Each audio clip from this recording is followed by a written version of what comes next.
Fala galera, tudo bem com vocês? Vamos lá seguir a nossa proposta de utilizar questões de vestibulares como eixo temático para a gente revisitar determinados temas. Nesse vídeo a gente vai focar, nós vamos nos concentrar nas organelas citoplasmáticas. A primeira questão, Universidade Federal do Paraná diz: os vertebrados possuem grupos de células bastante variados, com adaptações necessárias ao seu funcionamento. Essas adaptações refletem-se muitas vezes na própria estrutura celular, de modo que as células podem tornar-se especializadas em determinadas funções, como contração, transmissão de impulsos nervosos, geração de calor, síntese de proteínas e lipídios, secreção, etc. Considere os resultados obtidos do estudo de duas células diferentes apresentados na tabela. Aí lá você tem as estruturas celulares, né? Tem a célula A e a célula B. A gente vê que a célula A tem muito mais filamento de actina quando comparado à célula B. Lembrando que os filamentos de actina são proteínas que compõem o citoesqueleto. São finos filamentos, né? Muitas das vezes aparece inclusive com esse termo, microfilamentos. Existem os filamentos intermediários, e aí você tem vários tipos de proteínas compondo esses filamentos intermediários. Você tem a laminina, você tem a desmina, você tem a vimetina. Existem uma infinidade de moléculas e existem os filamentos que são mais espessos, que são os microtúbulos. Então, filamentos de actina, filamentos intermediários e microtúbulos compõem o citoesqueleto da célula. Os filamentos de actina, no geral, têm uma atividade motora interessante na fibra muscular. No geral, eles também estão distribuídos na área cortical, dando sustentação às células, né? Eles é quem moldam, por exemplo, as microvilosidades lá no epitélio intestinal. A minha célula B, ela já apresenta uma maior quantidade de microtúbulos quando comparado à célula A. Bem, o microtúbulo, como eu havia dito, também é um constituinte do citoesqueleto. Mas esse microtúbulo, ele tem um papel diferente do filamento de actina. Enquanto o filamento de actina está distribuído na área cortical, determinando sustentação da célula, e tem esse papel contrátil no tecido muscular, os microtúbulos eles são formados a partir do complexo centrosômico, que apresenta os centríolos e aquele material amorfo ali ao redor dos centríolos. E esses microtúbulos, eles, além de orientarem a divisão da célula, eles vão participar do tráfego vesicular. Eles vão permitir que vesículas de transporte e vesículas de secreção sejam orientadas no meio citoplasmático e do meio citoplasmático para o meio externo. Então, quando eu penso, por exemplo, num neurônio que vai liberar um neurotransmissor numa fenda sináptica, eu já penso num neurônio que apresenta um microtúbulo que se estende por todo o axônio, que vai direcionar uma vesícula de secreção contendo um neurotransmissor para a fenda sináptica. Então, a função do microtúbulo é diferente da função do filamento de actina. Na verdade, os filamentos de actina e os microtúbulos, ambos atuam na divisão celular. Os microtúbulos formando o fuso acromático, os filamentos de actina formando o anel contrátil para separar o citoplasma das duas células. Os filamentos de actina têm uma outra particularidade, distribuição na área cortical para garantir a sustentação. E os microtúbulos têm uma particularidade, que seria de orientar o tráfego de vesículas dentro da célula. A minha célula A, ela apresenta uma superfície maior de retículo endoplasmático liso quando comparado à célula B. O retículo endoplasmático liso, ele tem uma função específica, né, para toda e qualquer célula, que seria a síntese de lipídios. Esse é o papel. Ele também é interessante para promover a detoxificação celular. Então, a gente precisa identificar qual é a célula em questão para saber qual é o papel, né, desse retículo endoplasmático liso. Um detalhe interessante é que a síntese de lipídios está associada aos lipídios de exportação, aqueles lipídios que eu vou produzir e vou secretar. Então, quando você pega uma célula, por exemplo, que tem atividade de síntese e secreção de esteroides, que são hormônios derivados do colesterol, essa célula tem uma grande superfície de retículo endoplasmático liso. Células que produzem uma grande quantidade de fosfolipídios, né, para poder repor aqueles que são retirados numa via de endocitose, também tem grande superfície de retículo endoplasmático liso. Uma célula hepática, uma célula do fígado, órgão relacionado à detoxificação, também tem uma grande superfície de retículo endoplasmático liso. E o retículo endoplasmático liso tem um papel muito especial que seria o de promover armazenamentos de cálcio, isso na fibra muscular, estriada esquelética e estriada cardíaca. A fibra muscular lisa, ela tem a contração dependente de cálcio, mas é o cálcio que está no meio extracelular. O reticuloplasmático liso da fibra muscular é pouquíssimo desenvolvido. Bem, a minha célula B tem uma maior superfície de retículo endoplasmático rugoso. O retículo endoplasmático rugoso, ele cumpre um papel importante, né? Que é de síntese e secreção de proteínas. Lembra que a síntese proteica está diretamente relacionada à atividade dos ribossomos. O retículo endoplasmático rugoso é uma expansão da carioteca que apresenta ribossomos aderidos à sua superfície. A síntese proteica sempre está relacionada a um ribossomo, ele é o tradutor. A diferença é que o ribossoma livre produz proteínas residentes do citoplasma, ou que serão direcionadas para o seu destino final após a síntese, caso exista um sinal de direcionamento.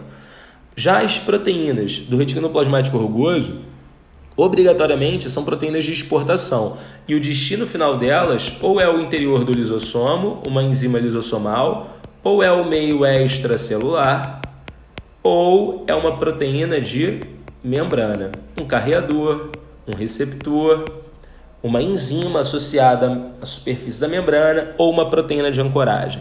Então, proteínas produzidas por ribossomas livres ou são residentes do retículo ou são proteínas de exportação ao final da síntese. Proteínas produzidas no retículo endoplasmático rugoso são proteínas de exportação, são produzidas e encaminhadas ao complexo de Golgi. O complexo de Golgi as armazena e secreta, inserindo ou no lisossomo, ou no meio extracelular, ou na superfície da membrana. Bem, as mitocôndrias representam a casa de força da nossa célula, né? É onde a gente vai ter uma intensa produção do ATP, moeda energética da célula. E a gente diz que o ATP é uma moeda energética porque existem processos que são custosos, são muito dispendiosos sob os aspectos energéticos. E aí o ATP é a molécula utilizada para esse fim. Lembrando que a maior parte do trabalho que ocorre no ambiente celular não é trabalho mecânico, é trabalho químico, são reações acopladas, né? Uma reação que precisa de energia para acontecer, acoplada a uma reação que libera energia. Essa reação que libera energia, no geral, é a hidrólise do ATP.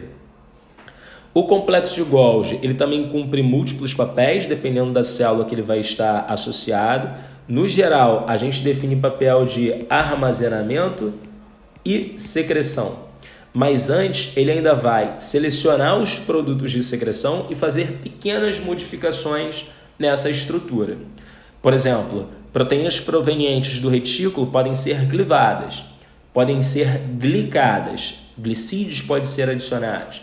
E aí só então você vai ter um processo de armazenagem que pode ser seguido de secreção ou pode depender de um estímulo externo para que então ele seja liberado. Esse complexo de Golgi, nos espermatozoides, eles também estão modificados em uma estrutura chamada de acrosoma, que é fundamental para que ocorra a fertilização. Bem, e ele ainda define que a célula A tem mais núcleos que a célula B. Então, a minha célula A seria uma célula multinucleada. Bem, células multinucleadas são evidentes no músculo estriado esquelético, é a fibra muscular estriada esquelética, e no tecido ósseo. O osteoclasto também é uma célula multinucleada. Então, falar em muitos núcleos ou núcleos escassos não me parece ser assim um grande absurdo. Existem realmente células que são multinucleadas.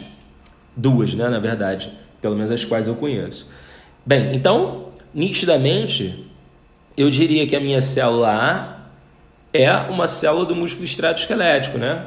Filamentos de actina abundantes para contração, retículo endoplasmático liso abundante para o armazenamento de cálcio, mitocôndrias abundantes, geração de energia para a realização de trabalho mecânico e muitos núcleos, caracterizando então o mecanismo de reparo, que se dá pela agregação de células satélites. Lembra que quando o músculo contrai, a força gerada cria microlesões na estrutura da célula e essas microlesões precisam ser reparadas por mecanismos de recrutamento de células que estão na área periférica, por isso multinucleada. Então a minha célula A é uma célula especializada em contração. Enquanto que a minha célula B, aí eu já posso marcar o gabarito com segurança, seria uma célula especializada em secreção, na verdade, síntese e secreção de proteínas.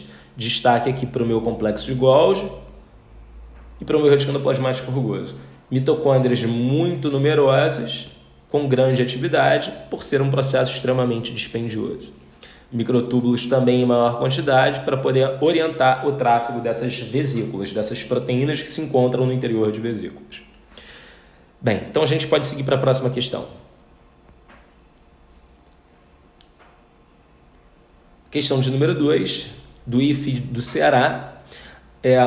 Basta correlacionar forma e função, né? As organelas citoplasmáticas são estruturas celulares especializadas na realização de funções específicas. Na coluna da esquerda encontram-se as organelas celulares e na coluna da direita importantes processos fisiológicos relacionados a elas. Marque a sequência que representa a correlação entre as duas colunas. Bem, vamos lá então marcar a sequência, né? 1 é o ribossomo. O ribossomo número 1 está relacionado com a síntese proteica. C. 2, retículo plasmático liso. E aí eu vou botar a síntese de lipídios, lembrando que são os lipídios de exportação. A gente está falando basicamente de fosfolipídios e hormônios e esteroides, e uma outra categoria que são os eicosanoides, mediadores da inflamação, mas isso não costuma aparecer em prova não, tá? Foca nos esteroides e nos fosfolipídios. 3 tem o meu lisossomo. O lisossomo ele tem o papel de promover a digestão intracelular, então ele estaria relacionado com processos de endocitose. E aí uma crítica ali, tá? A pinocitose, no geral, está relacionada com a absorção. Ela não está relacionada com uma via de endocitose para degradar partículas. Eu marcaria só isso aqui, ó, fagocitose. Isso aqui, ó, na questão mal formulada. Isso aqui deveria estar em destaque, porque realmente o lisossomo ele é importante nesse processo fagocitário para degradar as partículas. Agora aqui, pinocitose e iosicitose, aí não, né? Forçaram muito a barra ali. Então eu diria que, novamente, 1, ribossomo, síntese proteica. 2, retículo plasmático liso, síntese de lipídios. 3, o lisossomo, forçando a barra ali com a D. 4, mitocôndria, respiração celular. E o cloroplasto, 5, seria realização da fotossíntese, letra E. Então eu ficaria com o gabarito na letra C, marcado também com bastante segurança. Questão 3, Estadual de Santa Catarina. Assinale a alternativa correta quanto à célula. O peroxissomo é responsável pelo armazenamento das proteínas ligadas ao peróxido de nitrogênio. Não, peróxido de nitrogênio não, peróxido de hidrogênio. E é constituído por uma rede de túbulos separados. Túbulos não, né? É uma organela vesicular. O peroxissomo ele também está relacionado com a detoxificação de determinadas substâncias. O que a gente faz o peroxissomo ele tem um conjunto de enzimas que nós chamamos de oxidases. Essas oxidases, elas oxidam uma substância, vou botar aqui um RH2, uma substância tóxica. E aí nessa reação eu já produzi aqui, já degradei a substância tóxica, o que para mim é interessante, mas acabei formando peróxido de hidrogênio. Esse mesmo peroxissomo, ele apresenta uma outra enzima chamada de catalase. Então ele vai usar o peróxido formado para destruir uma outra substância tóxica. E aí o resultado disso é que a gente acaba... aqui é só R, né? É que a gente acaba liberando, né? Formando ali uma molécula de água nesse processo. Então ele forma o peróxido por ação das oxidases e decompõe o peróxido por ação das catalases. Essas duas reações acopladas servem para inativar substâncias que são tóxicas. Um detalhe interessante é que muitas das vezes essa molécula de água aqui se decompõe, havendo então liberação de oxigênio. Por isso que quando a gente joga água oxigenada para esterilizar determinadas feridinhas, você tem aquele borbulhar, né? Está relacionado com a decomposição do peróxido. Bem, então a primeira afirmativa ela é falsa. Vamos para a próxima. O retículo plasmático liso possui a função de sintetizar proteínas. Proteínas não, a gente sabe que ele está relacionado com a síntese de lipídios. Retículo plasmático liso está relacionado com a síntese de lipídios. Aqui é peróxido de hidrogênio Então, B também está errado. C, o retículo plasmático rugoso possui a função de sintetizar proteínas e é constituído por uma rede de túbulos interconectados que se comunicam... Opa, esse é o gabarito. Gabarito letra C. Lembra que o retículo é uma expansão da carioteca que pode ou não estar cravejado de ribossomos. Quando sim, é o retículo plasmático rugoso, função de síntese proteica. Perfeito. Letra D. O complexo de Golgi possui algumas funções, dentre elas, responsável pela formação de mitocôndrias. Não, uma mitocôndria surge a partir de outra pré-existente. Mitocôndrias apresentam um DNA, por isso tem atividade de proliferação. Elas importam muitas proteínas do citoplasma, então você não consegue fazer um meio de cultura de mitocôndrias, exatamente porque parte do genoma mitocondrial foi incorporado no genoma nuclear, mas dentro da célula ela apresenta uma certa autonomia. Formação do espermatozoide também não, vai formar uma parte do espermatozoide, que é o acrosoma. O lisossomo possui a função de síntese de lipídios? Não, o lisossomo está relacionado com a digestão intracelular. Decompor substâncias que foram endocitadas. No geral, bactérias, né? A gente fala substâncias, mas a gente sabe que ele é muito bom em destruir bactérias. Então, com segurança, gabarito aqui, né? Letra C. Próximo. UERJ 2011. É possível marcar determinadas proteínas com isótopo radioativo a fim de rastrear sua passagem através da célula desde a síntese até sua secreção. Secreção, né? Aqui também acho extremamente infeliz. Secreção. Síntese a secreção. O gráfico abaixo ilustra o rastreamento da passagem de uma proteína marcada radioativamente por 3 compartimentos. Retículo endoplasmático granular, Golgi, vesícula. Eu não vou nem olhar para o gráfico, eu já sei qual é a sequência. A radioatividade alta inicialmente vai estar no retículo endoplasmático granular, que é o retículo endoplasmático rugoso. Depois vai passar para o meu complexo de Golgi e só depois na minha vesícula de secreção para que essa proteína seja encaminhada ao meio externo. Então a radioatividade ela tem que ser alta no retículo endoplasmático rugoso e ela vai diminuindo porque é esse cara quem faz a síntese da proteína. Aumenta logo depois no complexo de Golgi e depois diminui porque esse cara armazena a proteína que chega até ele do retículo endoplasmático rugoso e aí depois secreta. E por fim, eu tenho que ter isso na minha vesícula de secreção, né? Exatamente porque ela é quem vai encaminhar essa proteína até o meio externo. Então, a sequência do percurso, tu tinha um gráfico ali para colar, né? Seria retículo endoplasmático rugoso, complexo de Golgi e retículo endoplasmático granular. Você poderia ter chegado a essa conclusão olhando só para o gráfico. Poderia justificar de forma incorreta, mas a sequência, o gráfico ilustra com bastante exatidão. Vamos para a próxima e última questão. Questão 5 da UF, antiga, mas ótima. É uma ótima questão. Após um determinado tempo de cultivo, 3 garrafas de cultura identificadas pelos números 1, 2 e 3, contendo o mesmo tipo de célula, foram incubadas com uma substância citotóxica nas concentrações de 25, 50 e 100 microgramas por mililitro. Durante esse estudo, foi possível acompanhar por um período de 14 dias a variação da área de superfície do retículo endoplasmático dessas células. Já sei que esse retículo endoplasmático liso aqui que variou a superfície é o liso. Se eu tenho uma substância citotóxica, o retículo endoplasmático liso é quem será responsável pela detoxificação.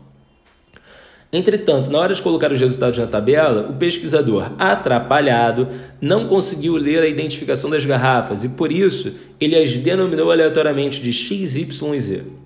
Os resultados desse estudo estão representados na tabela a seguir. Com base nessa tabela e tendo em vista que o efeito citotóxico do composto se inicia imediatamente após a sua adição à cultura de células. 2. A metabolização da droga não produz outros compostos tóxicos. Bem, então, quando eu aplico a substância tóxica, eu tenho que ter um aumento imediato, né? Um aumento imediato na superfície do retículo endoplasmático liso, né? Porque o efeito tóxico ele se inicia imediatamente após a adição no meio de cultura. a metabolização não gera outros resíduos. Então, depois que eu metabolizar a substância tóxica, a superfície do retículo plasmático liso deve reduzir com o passar do tempo, dependendo da concentração que essa substância foi adicionada, né? 3. Que no dia da adição da droga, a medição da área foi realizada 1 hora após. Bem, então eu coloco a substância, 1 hora após faço a medição, 1 hora após eu tenho que registrar um aumento, dependendo da concentração dessa substância. Que concentração de substância foi colocada nas garrafas representadas? Bem, onde eu tenho uma maior concentração, eu tenho que ter uma maior variação na superfície do retículo plasmático liso, né? E aí eu já consigo identificar, ó, essa garrafa aqui é a que tem 100 microgramas, porque é onde eu tenho um maior aumento na superfície do retículo plasmático liso. Essa garrafa aqui tem 50 microgramas, porque teve um aumento mais menor. E essa aqui, ó, nem teve aumento. A superfície do retículo plasmático liso ali já era suficiente para metabolizar aquela substância tóxica. Então, qual foi a conclusão? Que concentração X, Y e Z, né? Você tinha que justificar em cima disso. Então, X, eu tive uma maior variação em função de uma maior concentração da substância. Z, uma menor variação em função de uma concentração menor da substância.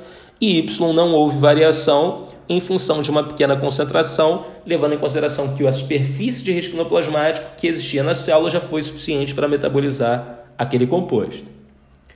Qual foi o dia do cultivo celular em que a substância foi colocada nas garrafas? É importante lembrar que a medição ocorreu 1 hora após a adição da substância.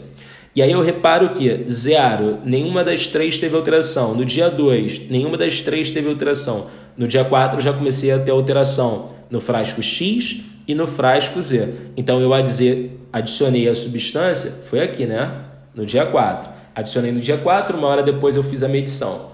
Repito, Y não teve variação porque a superfície de retículo plasmático liso já era suficiente para promover esse controle. Letra C. Em que tipo de retículo plasmático ocorreu essa variação? Liso, a gente já havia dito, né? É o cara que está responsável com a detoxificação do organismo. E qual a principal função desse retículo nas células da musculatura esquelética? Também já tivemos essa discussão. Lá o papel é armazenamento de cálcio. Queridos, nesse momento a gente fecha mais uma aula de correção de exercícios. Até a próxima, um beijo!